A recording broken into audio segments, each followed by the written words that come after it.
전세가 사라지고 있다. 제3차 부동산 대책 이후의 역설. 부동산 시장은 생명체와 같다. 정책이라는 약을 투여하면 곧장 반응한다. 하지만 그 반응이 언제나 치유로 이어지는 것은 아니다. 최근 제3차 부동산 대책 이후 시장은 다시 한번 역설을 드러내고 있다. 바로 전세 물량의 급감이다. 정부의 목표는 명확했다. 투기를 억제하고 실수요자의 주거 안정을 도모하겠다는 것. 그러나 그 선의가 실제 시장에서는 전세의 실종으로 나타나고 있다. 이유는 단순하지 않다.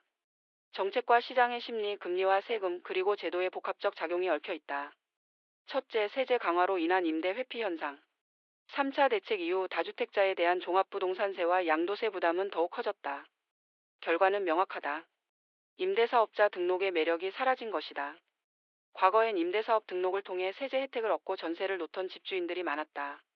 그러나 이제 그들은 임대를 포기하고 매도를 택하거나 아예 월세로 전환하고 있다. 세금은 정책의 칼이자 시장의 온도계다. 그 칼이 너무 날카로우면 시장은 움츠러든다. 둘째, 금리 상승과 대출 규제가 만든 전세 기피. 금리가 오른 시대의 전세는 더 이상 이자 없는 자금 조달 수단이 아니다. 집주인은 전세 보증금을 받아 예금해도 실질 이익이 거의 없다. 게다가 대출 규제로 인해 전세금을 활용한 추가 투자도 막혔다. 결국 전세를 놓을 유인이 사라진 것이다. 이제 집주인들은 이렇게 말한다. 전세보다 월세가 낫다. 매달 수입이 들어오니까. 시장 논리는 단순하다. 이익이 없는 선택은 유지되지 않는다. 셋째, 공급 지연과 신규 입주 감소.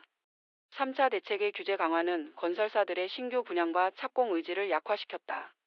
공급의 지연은 곧 전세 시장의 압박으로 이어진다. 특히 수도권의 인기 지역은 입주 물량이 급감하면서 전세 매물 풍기 현상이 심화되고 있다. 시장에선 이런 말이 나온다.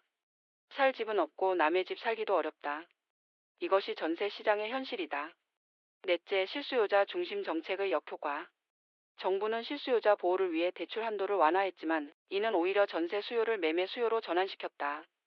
집을 사는 사람들이 늘면 자연스레 전세 수요는 줄겠지만 전세 공급도 함께 줄어드는 모순이 발생한다. 왜냐하면 새로 집을 산 사람은 전세를 놓지 않기 때문이다. 그 집은 곧 자가가 되기 때문이다. 다섯째, 시장 심리의 위축. 정책은 숫자로 움직이지만 시장은 심리로 움직인다. 언제든 규제가 바뀔 수 있다는 불안감은 집주인으로 하여금 관망세로 돌아서게 한다. 집을 내놓지 않는 이유는 단순하다. 불확실하기 때문이다. 시장은 불안을 가장 싫어한다. 그래서 거래는 줄고 매물은 잠기며 전세는 사라진다. 결국 문제는 균형이다. 정부의 의도는 옳았다. 투기 억제와 주거 안정 누구도 부정할 수 없는 가치다. 하지만 시장은 도덕보다 현실의 논리로 움직인다. 세금을 올리고 대출을 막고 규제를 강화하는 것은 단기적으로는 효과가 있을지 몰라도 장기적으로는 공급 위축과 전세난이라는 부작용을 낳는다. 지금 필요한 것은 억제의 정책이 아니라 조율의 정책이다. 시장과 정부가 서로 다른 언어로 말하고 있는 한 전세의 풍기는 끝나지 않을 것이다.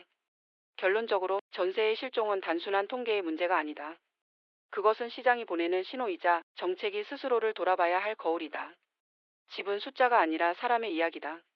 이 단순한 진실을 잊는 순간 정책은 시장을 잃고 시장은 사람을 잃는다.